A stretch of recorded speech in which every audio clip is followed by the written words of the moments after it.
It is year 184 in China. A farmer is kneeling on the land he used to plow. This land belonged to his father and his grandfather. But now it belongs to a landlord he has never even met. He has no land, no food, and no hope. But then he hears some news. A Taoist rebel leader named Zhang Jiao is organizing an uprising. The farmer picks up a wooden stick, ties a yellow cloth around his head, and joins the Yellow Turban Army. What he didn't know was that this single step would not only change his own life, but also mark the beginning of the end for a 400-year-old empire, the Han Dynasty. This farmer's story is just one drop in the long river of history, but his struggle reveals a pattern that haunted China for the next 2 millennia. Why do powerful dynasties eventually collapse? To answer this question, we need to look back and find the fatal flaws in the system that kept popping up across the centuries. And our farmer? He represents the very first reason: land concentration. This farmer used to own his land. It wasn't big, but it was enough to feed his family. But one summer, a flood destroyed his crops. To survive, he went to a landlord to borrow some food. The landlord agreed, but with a catch: the land had to be used as collateral. With no other choice, the farmer signed the contract. The next year, after paying heavy taxes, he couldn't pay back the debt. The landlord took his land. Just like that, the farmer and his family became tenant farmers, working someone else's land and giving away 50% of their harvest to the landlord. No matter how hard he worked, he couldn't support his family, so he eventually lost his home and became a wanderer. When Zhang Jiao showed up with a promising new heaven, the farmer joined the army. Zhang Jiao healed the sick and organized people to help one another. For the poor, he wasn't just a leader, he was like a light in the darkness. The Yellow Turban Rebellion spread like wildfire and shook the entire Han government. To stop these massive revolts, the Han government had to hand over military power to local generals. That was a big mistake. It was just like fighting a fire with firewood. These generals grew far too powerful after the rebellion, leading to the start of the famous Three Kingdoms era. The Han Dynasty declined because of the Yellow Turban Rebellion, but its influence was massive. If you ask Chinese people today which dynasty influenced them the most will say the Han Dynasty without thinking. Why? Because China's main ethnic group is the Han people. In Chinese, we call them Hanzu. The characters we write are Han characters. In Chinese, we call them Hanzi, and the traditional clothes we wear are Han clothing. In Chinese, we call it Hanfu. All of these are named after the Han Dynasty. However, even a powerful dynasty like the Han fell because of land concentration. In ancient China, land was like a farmer's root. It was everything to them. Since land could be bought and sold, combined with heavy taxes and labor demands, many farmers were forced to sell their land to landlords and ended up homeless.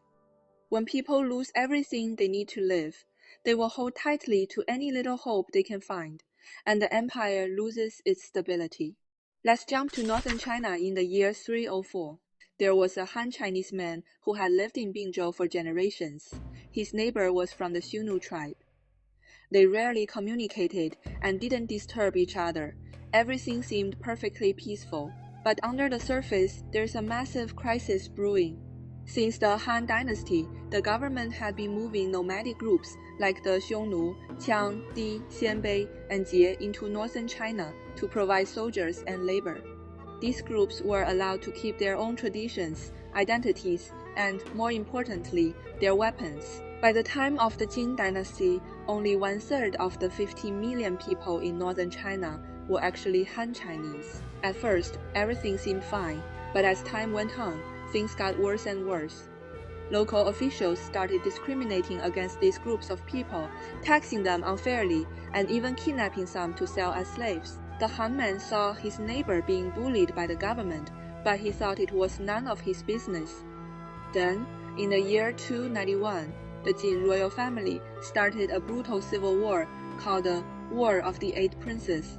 8 royal family members spent 16 years fighting each other, which was like lighting a fuse to a powder keg. This Han man was drafted into the army, leaving his wife and young son at home. In the middle of this chaos, leaders of the minority groups saw their chance. In the year 304, a Xiongnu leader named Liu Yuan declared himself emperor and founded a new kingdom. Other leaders quickly did the same. War soon reached Han Man's hometown. His wife and son didn't survive the disaster. When he finally rushed home from the battlefield, all he found were ruins. In 316 AD, the Jin government collapsed. One royal member fled south and built a new court in Nanjing, saving only the southern half of the country. Meanwhile, the north fell into nearly 300 years of division and war. The tragedy was not an accident. It was the inevitable result of a society that ignored ethnic tensions and allowed unfair treatment to fester. Discrimination and oppression are like moths that slowly hollow out the foundation of society from within. When the central government is strong, these conflicts can be controlled. But once the central government became weak, those buried tensions exploded like a volcano. Fortunately, after 300 years of living together, these different minority groups eventually merged to become part of the Han identity, but the cost of getting there was incredibly high. In the year 604, Emperor Yang Guang, one of the most controversial rulers in Chinese history, took the throne.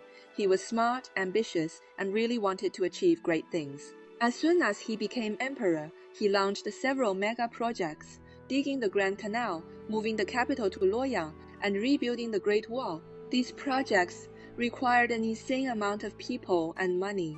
Historical records say millions were forced into labor, and many died from exhaustion or sickness.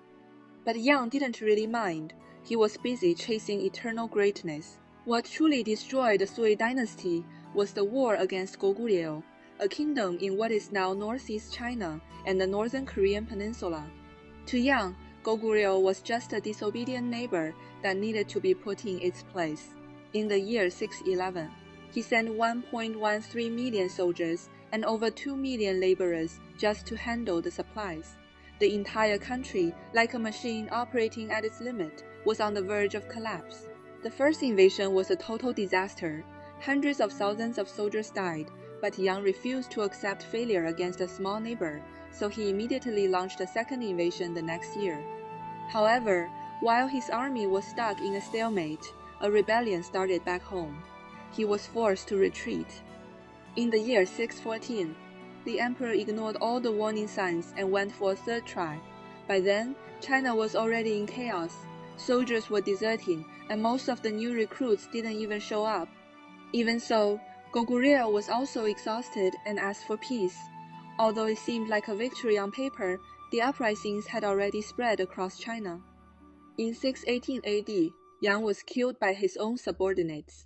The Sui dynasty collapsed in waves of peasant uprisings, only 29 years after unifying China.